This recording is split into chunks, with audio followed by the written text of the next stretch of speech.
السلام عليكم ورحمة الله وبركاته. ازيكم يا احلى اخوات، احلى متابعين في الدنيا؟ عاملين ايه؟ يا رب يكونوا بخير. النهاردة هنعمل حاجة جميلة زي ما احنا متعودين. نبدأ الفيديو بتاعنا بالصلاة على الحبيب وندعي لأمواتنا بالرحمة. ومعانا ايه؟ نص كيلو كنافة.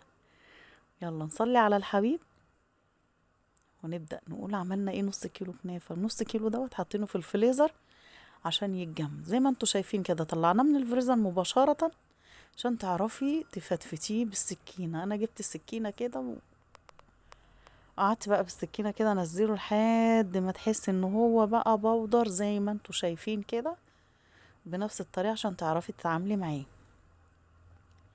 حلة على النار جهزتي فيها معلقتين زبدة كبار كده، يعني كتري وبلاش تستخسري. دي زبدة صفرا يا حبايبي، وحطيت عليها شوية زيت عشان تدي للكنافة بتاعتنا لون حلو ذهبي وحلو كده، يبقى مقرمش. ونبدأ بقى ننزل بالكنافة بتاعتنا، ونبدأ بقى بالراحة على نار هادية، ولا عالية ولا واطية. وصبري كده معاكي شوية، لأن أنا بحب الطريقة دي. هي بتتعب بس بحبها بصراحة. أحسن ما تحطيها في الفرن. لو انت عايزة تحطيها في الفرن على صاجة كده وتحطيها وتبدأي تقلبيها من وقت للتاني. إنما كده الطريقة دي أحسن بصراحة، كلها بتاخد لون واحد. اول ما اتحمرت معايا كده معايا سيرب. وهقول لكم يعني في حاجه انا عملتها غلط، استنوا معايا للاخر وانا هقول لكم ايه الغلط اللي انا عملته عشان ما تقعيش معايا في نفس الغلط. يلا نسمي بسم الله نبدا نعمل الكريمه بتاعتنا. 3 معالق سكر، والسكر حسب رغبتك، 3 4 معالق سكر كده، وتبداي تفتفتيه.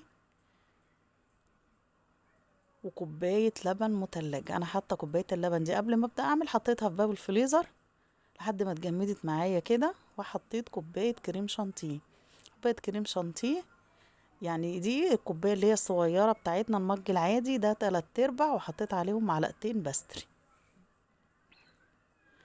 وابدأي بالراحه، يعني دوبت السكر بنسبه 50% في الميه في اللبن المتلج. ولو ما فيش لبن اعمليها بميه وهتبقى برضو زي الفل، بس اللبن بيديها غناوه.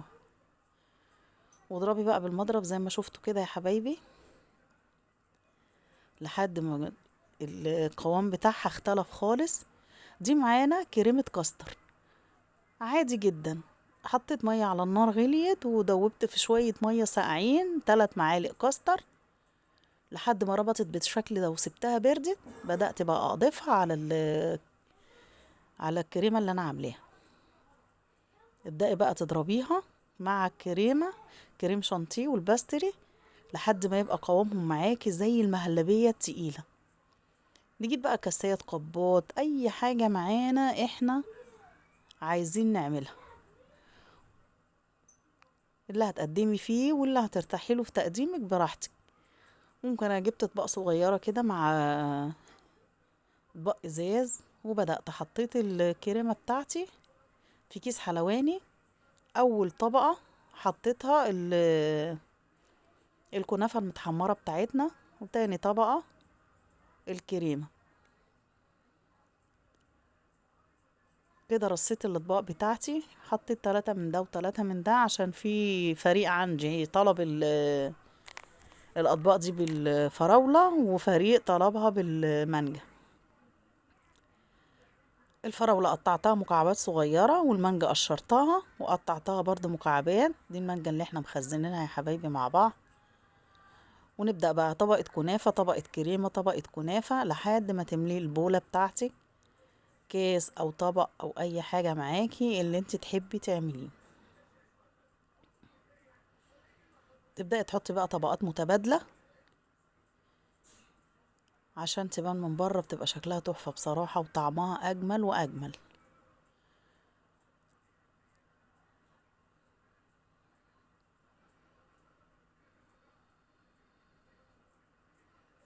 بدأت اوزع بقى، دي اخر طبقة اوزع فيها الكريمة بتاعتنا لحد ما داريتها كده خلاص. وحطيت بقى 3 اطباق عملتهم بالمانجا. مانجا مكعبات. بصوا كانت حتى لونها مش حلو، عشان المانجا دي كانت مانجا يعني خضرة، مش مانجا مستوية، لا كانت مانجا خضرة. وانا ما ركنتهاش، خفت لا تبوظ، استعجلت عليها وركنتها غسلتها وحطيتها في الفريزر على طول. دي يا حبايب الفراولة اللي احنا مقطعينها، والفراولة كانت فريش طبعا وموجودة ومالية الدنيا. اتبقى معايا مج من ده ومج من ده. اسكت بقى؟ ما اسكتش.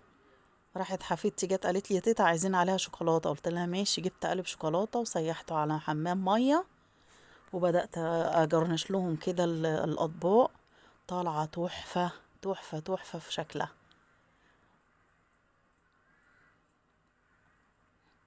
الغلطه اللي انا غلطتها بقى يا حبايبي عايزه اقول لكم عليها، ان انا حطيت شربات تقيل على الكنافه، والمفروض ما يتحطش شربات. احفادي بيحبوا الحاجه مسكره بزياده، وانا اما حطيتها كلبشت فين وفين على بال ما عرفت افكها تاني. فما تغلطوش الغلطه بتاعتي دي. الكنافه تتحمر في الزبده بس. لو عجبك الفيديو ما تنسينيش بدعوه حلوه ولا يكوشي. السلام عليكم.